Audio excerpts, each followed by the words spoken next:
We've got the open toe foot on the sewing machine. We've got the stitch length set very tight to number 1. It's a straight stitch at a number 1 stitch length. We've taken this little scrap of selvage and we're going to put it underneath the presser foot. Bring that down. And we're going to just start sewing a little bit.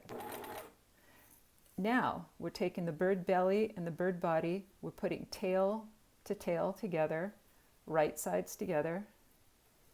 And we're going to start by sewing along the selvage and then making a little leap onto the bird body. You're always going to keep the edge of this foot right on the edge of this fabric.